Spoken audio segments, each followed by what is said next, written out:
Pernah gak kamu ngerasa aneh waktu nonton berita soal ketegangan antara India dan Pakistan?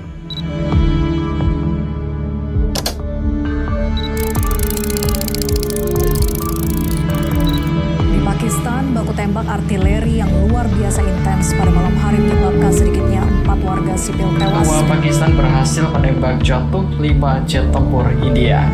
Ia menyebut militernya mengandalkan pesawat tempur buatan Cina JF-17 dan JF-10. Kok kayaknya tiap tahun berulang, selalu ada konflik kecil di perbatasan, selalu ada jet tempur yang jatuh, rudal yang diluncurkan, tapi seperti ada sesuatu di balik ini semua. Iya nggak sih? Ngerasa nggak sih kalian?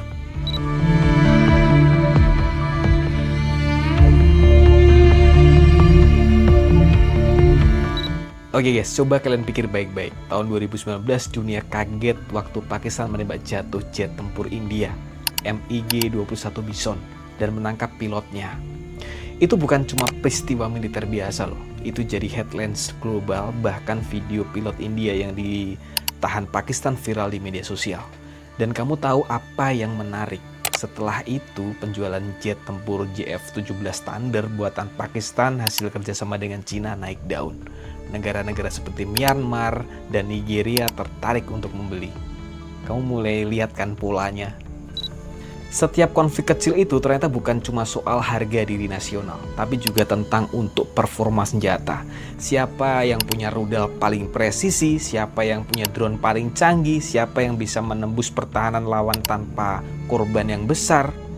Di balik layar ada industri militer yang sedang tersenyum, karena tiap ledakan, tiap jet tempur yang jatuh bisa jadi ajang promosi. Senjata jadi produk, perang jadi iklan. Menurut dari Stockholm International Peace Research Institute, pengeluaran militer global tahun 2023 mencapai 2,4 triliun dolar. Dan salah satu cara promosi paling efektif ya lewat konflik perbatasan kayak gini. Jadi hati-hati, mungkin kamu kira itu perang, padahal bisa jadi kamu lagi nonton iklan senjata paling mahal di dunia.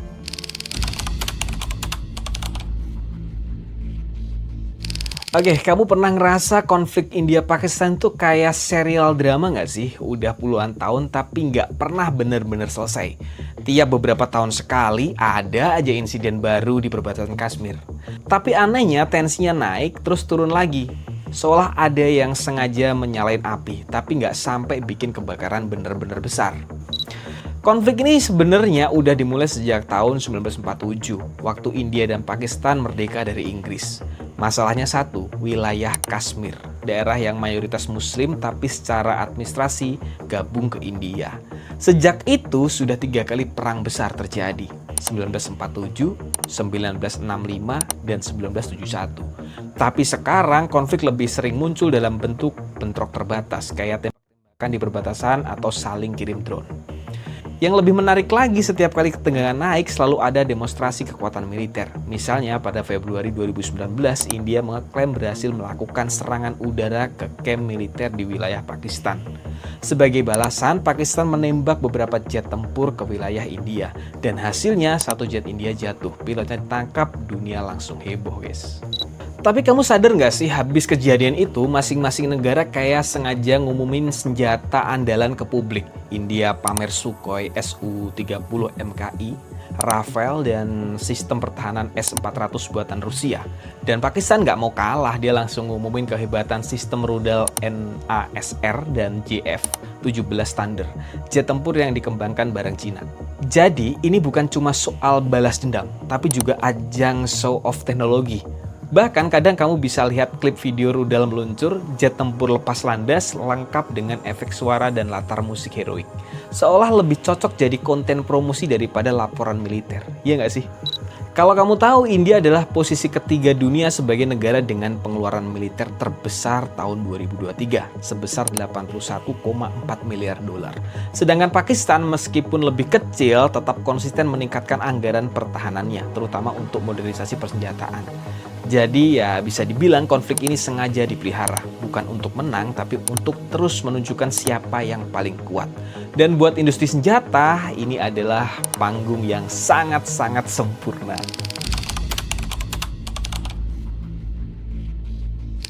Pernah nggak kamu bertanya-tanya, kok bisa sih Pakistan yang ekonominya jauh di bawah India tapi punya kemampuan militer yang lumayan seimbang? Bahkan beberapa kali berhasil melumpuhkan pesawat India di udara. Jawabannya karena ada sponsor kuat di belakangnya. Siapa lagi kalau bukan China? Hubungan militer antara Pakistan dan China itu sudah kayak sahabat lama yang saling jaga panggung. Sejak tahun 1960-an, China udah bantu Pakistan secara sistematis untuk membangun kekuatan militernya. Tapi titik baliknya itu waktu mereka mulai kerja bareng nih atau kerja kelompok nih bikin JF-17 Thunder, jet tempur multirole yang sekarang jadi andalan Pakistan, guys. JF-17 ini bukan jet main-main, guys. Dibuat bersama oleh Pakistan Aeronautical Complex atau PAC dan Chengdu Aircraft Corporation atau CAC dari Cina. Jet ini bisa bawa rudal udara ke udara dan udara ke darat. Dan yang bikin lebih menarik, harganya jauh lebih murah dibandingkan jet tempur barat. Harga satu unit JF-17 sekitar 25 juta dolar dibandingkan dengan Rafale milik India yang bisa mencapai 100 juta dolar per unit. Makanya negara-negara berkembang seperti Myanmar dan Nigeria langsung tertarik untuk beli. Tapi ini bukan cuma soal jet tempur, Cina juga menyuplai Pakistan dengan rudal balistik jarak pendek seperti HATF dan sistem pertahanan udara modern. Bahkan menurut laporan dari US Congressional Research Service, ada indikasi bahwa Cina turut membantu Pakistan dalam pengembangan program nuklir dan teknologi misil sejak era tahun 1990-an. Kenapa Cina mau bantu? Ini pertanyaannya. Karena buat Cina, Pakistan adalah pion penting dalam strategi mengimbangi India di kawasan Asia Selatan. Jadi bantu Pakistan bukan cuma soal bisnis, tapi juga soal geopolitik, guys. Dan kamu tahu apa yang lebih menarik? Tiap kali senjata itu dipakai dalam konflik perbatasan dengan India, dunia langsung memperhatikan. Berita tersebar, video dibagikan, spesifikasi senjata dibahas oleh media sosial militer. Ini bukan cuma dukungan militer, ini juga promosi produk Cina secara global. Jadi ya, kamu bisa bilang Cina bukan sekedar teman, tapi juga manajer marketing senjata Pakistan. Dan setiap letupan konflik sebenarnya adalah panggung penjualan senjata versi mereka, guys. Kamu pernah mikir nggak, kenapa pabrik mobil itu selalu adain tes crash sebelum produk mereka jual ke publik? Nah, hal yang sama juga berlaku di dunia militer. Tapi bedanya, senjata nggak cukup diuji di laboratorium atau di gurun. Senjata itu diuji di medan perang sesungguhnya. Dan kadang perang itu sengaja diciptakan buat ngetes performanya, guys. Ngeri nggak? Salah satu contohnya konflik perbatasan antara India dan Pakistan. Kamu ingat kejadian tahun 2019 waktu Pakistan ngeluncurin jet tempur buat nyerang balik India. Saat itu bukan cuma untuk membalas, tapi juga buat nunjukin performa JF-17 Thunder. Jet buatan kerjasama Pakistan-Cina itu berhasil menembak jatuh MiG-21 Bison milik India, yang notabene bagian dari armada tempur angkatan udara India, guys. Tapi yang lebih menariknya lagi, rudal yang dipakai, kecepatan manuver, teknologi radar, bahkan sistem komunikasi. Semua jadi bahan evaluasi dan sekaligus bahan promosi. Video pendaratan darurat, tayangan drone tempur melintas, sampai penembakan rudal diluncurkan dari truk militer. Semuanya diviralkan. Bukan cuma untuk gaya-gayaan, tapi juga buat jual diri ke pasar dunia, guys. Kamu tahu nggak, Cina adalah eksportir senjata terbesar keempat dunia dan Pakistan adalah salah satu pelanggan utamanya. Tapi lewat konflik ini, Cina juga pakai Pakistan sebagai etalase penjualan buat teknologi militernya. Negara-negara seperti Myanmar, Aljazair, dan Nigeria langsung tertarik beli produk-produk seperti JF-17, drone Winglong, dan sistem rudal jarak menengah. Jadi kamu bisa bayangin medan pertempuran di Kashmir itu ibarat panggung fashion show buat senjata. Bedanya yang dipertontonkan bukan model, tapi drone, rudal, dan jet tempur. Dan penontonnya bukan cuma India atau Pakistan, tapi seluruh dunia nih guys, nonton. Ironisnya, konflik yang seharusnya ditakuti malah jadi tempat eksperimen dan demo produk. Bahkan menurut analisis dari ISS atau International Institute for Strategic Studies, senjata yang sudah teruji di medan tempur jauh lebih laku dibandingkan senjata yang hanya diuji di simulasi. Jadi lain kali kamu lihat berita soal rudal diluncurkan di perbatasan India-Pakistan, coba tahan komentar dulu. Bisa jadi itu bukan perang, tapi presentasi produk, guys.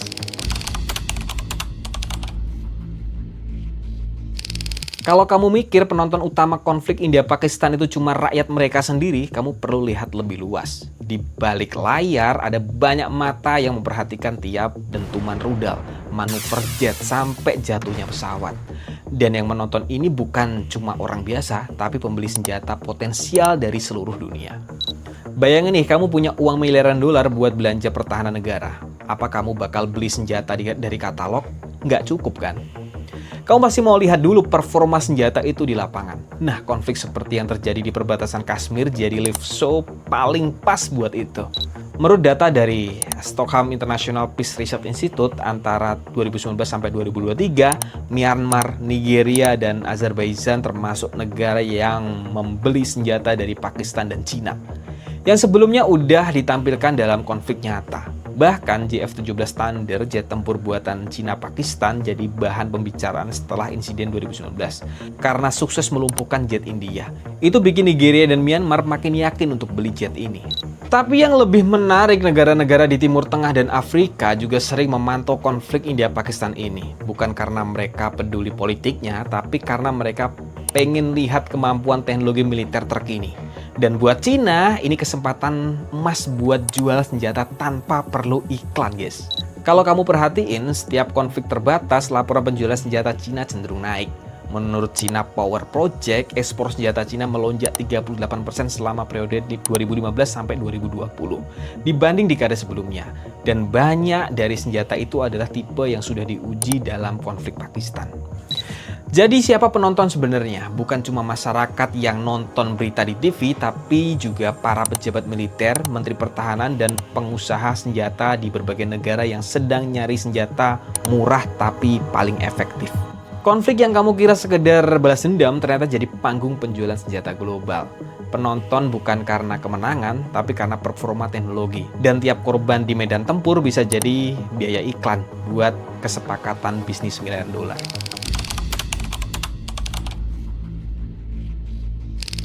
Kamu mungkin tumbuh dengan gambaran perang sebagai sesuatu yang sangat-sangat brutal. Ledakan di mana-mana, jutaan korban jiwa, dan kota yang rata dengan tanah. Tapi zaman sudah berubah. Sekarang ada bentuk perang baru yang nggak perlu bikin negara hancur total, tapi tetap bisa menghasilkan keuntungan besar bagi industri tertentu, terutama industri senjata, guys. Ini yang disebut banyak analis sebagai limited warfare atau perang terbatas. Konflik model ini sering dipakai bukan buat menaklukkan wilayah, tapi buat unjuk gigi teknologi, mengirim pesan politik, dan yang paling tersembunyi menguji serta mempromosikan sistem persenjataan. Contohnya konflik India-Pakistan, jumlah korbannya memang jatuh lebih kecil dibandingkan perang-perang besar seperti Perang Dunia, tapi efek ekonomi tetap besar. Menurut laporan The Economic Times tahun 2019, hanya dalam waktu 2 minggu setelah insiden jatuhnya jet tempur MiG-21, pengeluaran militer India langsung meningkat dan pasar saham untuk perusahaan persenjataan pun naik. Artinya, perang itu nggak harus sampai kiamat. Kadang cukup bikin panas suasana, uji coba beberapa senjata, kasih sinyal ke dunia, lalu selesai. Tanpa ribuan korban, tapi tetap membuka peluang bisnis senjata global. Dan jangan lupa, perang model kayak gini juga bikin publik terlibat tanpa sadar. Kamu lihat berita, debat di media sosial, bahas siapa yang lebih unggul. Padahal kamu sebaliknya sedang ikut menyebar promosi yang diinginkan produsen senjata. Menurut data Global Firepower, ada lebih dari 50 negara yang aktif meningkatkan anggaran militer setiap tahun. Dan sebagian besar keputusan pembelian mereka dipengaruhi oleh track record senjata di medan perang nyata. Bukan dari brosur, tapi dari berita perang seperti yang terjadi di Kashmir ini. Jadi ya mungkin kamu ngerasa sedang menyaksikan konflik antar negara, tapi di balik itu yang sedang terjadi adalah uji produk, promosi teknologi, dan manuver ekonomi. Perang yang dikontrol, dibatasi, bahkan diatur supaya nggak terlalu merusak, tapi cukup mengguncang buat kenaikan angka penjualan, guys.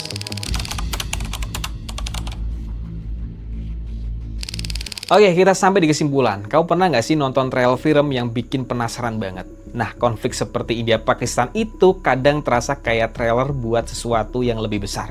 Tapi nggak pernah benar-benar dimulai, karena tujuannya bukan menghancurkan, tapi mempertontonkan.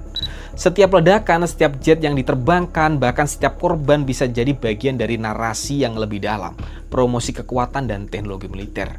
Dan kamu tahu siapa yang paling diuntungkan? Bukan rakyat India atau Pakistan, tapi perusahaan-perusahaan senjata, para eksportir, dan negara-negara yang ikut main di balik layar, seperti Cina. Kamu tahu nggak nilai ekspor senjata global itu mencapai lebih dari 110 miliar dolar per tahun. Dan banyak keputusan pembelian itu datang setelah melihat langsung kemampuan senjata di konflik yang nyata. Jadi lain kali kalau kamu lihat berita konflik, coba pikir lagi, ini bener-bener perang atau cuma pertunjukan senjata yang dikemas rapi buat menarik pembeli. Karena di dunia sekarang, perang nggak selalu untuk menang, kadang cuma bikin ramai agar barang dagangannya laku keras, guys. Oke, jika kalian suka dengan konten-konten seperti ini, jangan lupa di subscribe dan klik tombol loncengnya. Dan jangan lupa klik jempol ke atasnya. Terima kasih telah menonton video ini, semoga bermanfaat buat kalian.